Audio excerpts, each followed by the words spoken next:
Hello friends, வாங்க இன்றைக்கி வேர்க்கடலை தக்காளி ரெண்டும் சேர்த்து ஒரு சட்னி செய்யலாம்.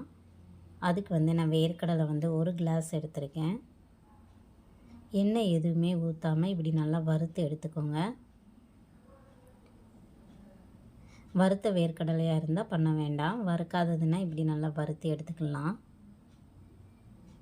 அதே கடாயில் எண்ணெய் ஊற்றிக்கிட்டு கட் பண்ணி வச்சுருக்கிற ஒரு பல்லாரியை நான் சேர்த்துருக்கேன்.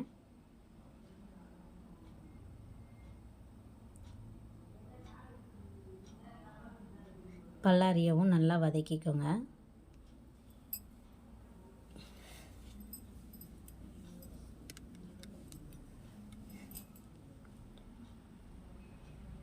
இதோட ஒரு 4 பூண்டு, 4 பல்லு பூண்டு,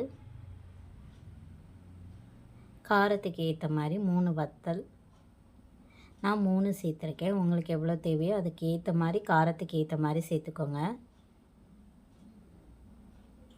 இதுக்கு நான் 3 தக்காளி பழம் கட் பண்ணி வச்சுருக்கிறேன். அதையே இதோட சேர்த்து மிக்ஸ் பண்ணிக்கிடுவோம். மிக்ஸ் பண்ணி இதையும் நல்லா கிளறி விட்டுருங்க.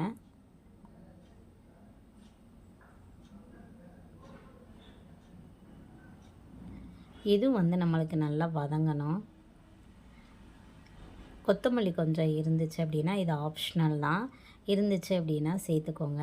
சேர்த்து அதையும் சேர்த்து நல்லா மிக்ஸ் பண்ணிக்கிடுவோம்.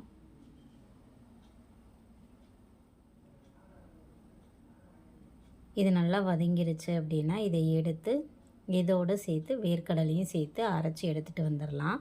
நான் இப்போயே லைட்டாக இதுக்கு தேவையான அளவு உப்பு போட்டுக்கிட்டுறேன். அதே மாதிரி உங்களுக்கும் போடணும் அப்படின்னா நீங்கள் உப்பு போட்டுக்கலாம், இல்லாட்டா அரைக்கும் போது போட்டுக்கோங்க. இந்த பேஸ்ட்டை போடுங்க. 2வது வேர்க்கடலை போடுங்க, இல்லாட்டா அரைக்கும் போது கொஞ்சம் கஷ்டமாக தெரியும். ஸோ அரைச்சி எடுத்துகிட்டு தாளித்து போட்டுட்டேன். ஒரு டேஸ்டியான வேர்க்கடலை தக்காளி சட்னி ரெடி ஆயிடுச்சு. இதே மாதிரி ட்ரை பண்ணி பாருங்கள். கண்டிப்பாக உங்களுக்கு பிடிக்கும். பிடிச்சிருந்துச்சுன்னா கமெண்ட் பண்ணி சப்ஸ்கிரைப் பண்ணுங்கள். தேங்க்யூ ஃபார் வாட்சிங்.